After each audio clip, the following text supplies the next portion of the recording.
Hi, welcome to Honey4Seasons, where wisdom is essential for every season of our lives. Today, I want to talk about your spouse and how you're speaking into them.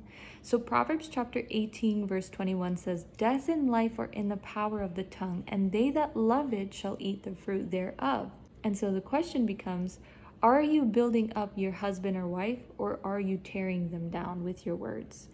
The way that you perceive your spouse is the way that you're going to end up treating them and the way that you're going to end up speaking into them. So, for example, let's say that you see your spouse as someone who is childish, right?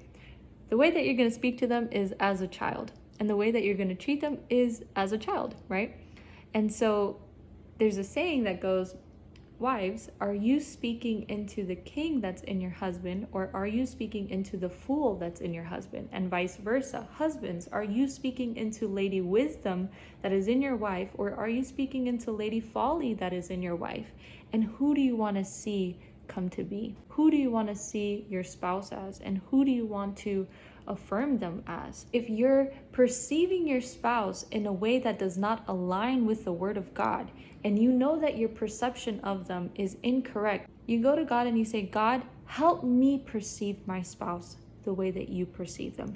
Help me love them the way that you love them. Help me speak to them the way that you speak to them. Help me treat them the way that you treat them. If we perceive them as like, oh, he's not on my side, he's not on my team, then I'm gonna treat him like he's not on my team, and that's dangerous. We make a line and there is no line, right?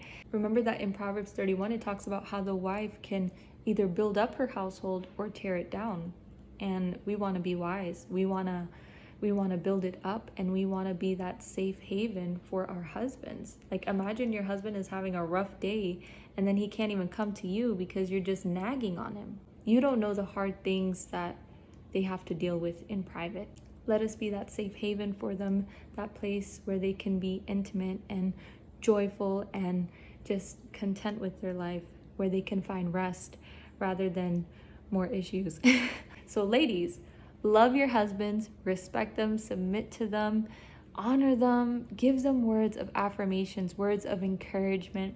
And husbands, love your wife as Christ loves the church, and lay your life down for them. Remember to woo them. Just because you have them doesn't mean you gotta stop wooing. Woo them. Keep wooing them. Keep loving on them. Keep affirming them. Let them know and believe that truly they are loved by you and you alone.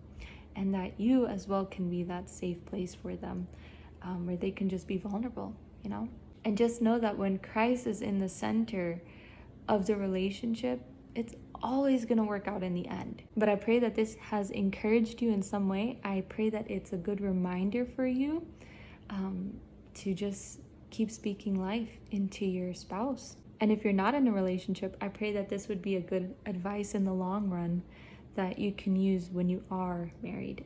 But thanks so much for watching. Love you guys so much. God bless your beautiful souls.